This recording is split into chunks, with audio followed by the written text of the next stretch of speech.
Geoff and I have been in Toastmasters for a long while. He's told us several stories of coming of age in Butte, Montana. Today he's going to tell us another story with a very intriguing title, 50 Nurses in 30 Minutes. Let's welcome Geoff Chance.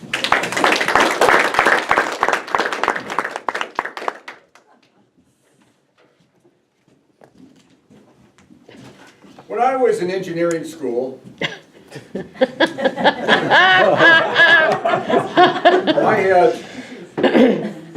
I'd come home in the summer times to Butte, Montana. And there I had a job, and I would bum around with two of my buddies, Will Somm and Ted Celio. Usually once a week we get together down in Luigi's bar. Now you may wonder what underage kids were doing in a bar in Butte, Montana. Well, it was Butte, Montana. I never ever got checked for any ID. And Luigi had the rules for underage with a Montana speed limit sign, which said reasonable and prudent. There was not a number on the sign, it was just reasonable and prudent down the highway. And so those were the rules for the bar. Well, as we were sitting there and talking, Ted was getting antsy. He said, let's get out of this place and see if we can find some action. There was nobody in the bar. And the truth is that we were really there to find women. Just at that moment, there were 4 women that came in and they sat down right by the dance floor at a table. Well, we didn't have enough guts to go over there and talk to them. And so we decided to buy them some beer.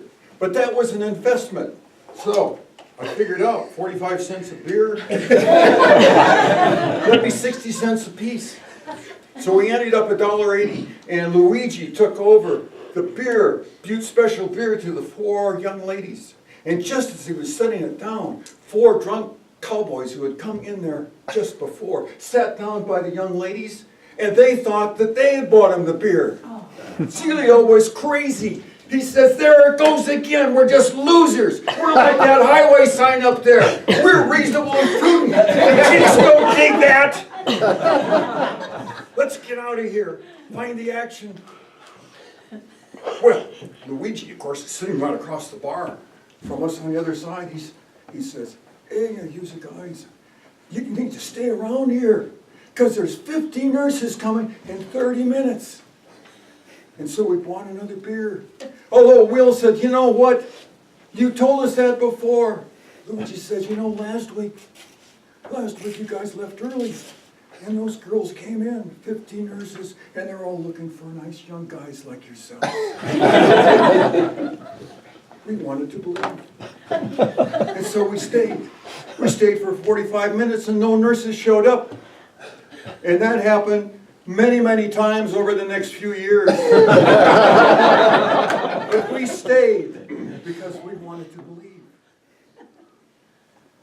And they never showed up. It was a few years later. After we all 3 of us got out of grad school, and we were in engineering companies around the U.S., we decided to get together in Colorado as I'd moved here. It was exactly 50 years ago that I'd moved here, and we decided to go skiing. So I picked him up at Stapleton, and we went up to Winter Park. When we got there, Winter Park in those days, first off, the ski lift ticket was $8. And there was no place to stay. The word condominium hadn't been invented yet. So we found a place to stay in Fraser, which is Luke's Cabins. $2 a night. Unless you broke the place up, then it'd be $3. When we got to Luke's Cabins, it was late at night, and we asked him if there was a place to eat. He says, well, there's not much around here. 2 miles up, there's Ed's Bar. You can go there. And so we drove up the mountain road, and through the snow, and as we came around the curve there, coming through the snow, we could see an A-frame that had Ham's beer on the outside. But no one was in the parking lot. We went inside, nobody in there. The bartender cooked us up some food, and we're drinking beer and eating, and then Will turned around, and he says, oh my God, it's coming true. There was a Continental Trailways bus that had pulled up into the parking lot, and out came 50 50 nurses. There were 50 nurses who were on a ski trip from Omaha. They put money in the jukebox, and there was Do the Twist by Chubby Checkers was singing, and the girls were out on the dance floor dancing by themselves, and then they came up to us and asked us to dance. And so I went up, and the only thing I knew to say was hi. So we're doing the twist, and then I thought, well, the only thing I can do is really talk about, do you know how you use the E to the X? I use it to find out how capacitors discharge with a resistor of a certain size. That went over pretty well. So we danced and danced till 1 in the morning. And it ended up, there was a girl named Judy that I met, and it was fun, and she gave me her phone number, because I told her that I'd be over in Omaha.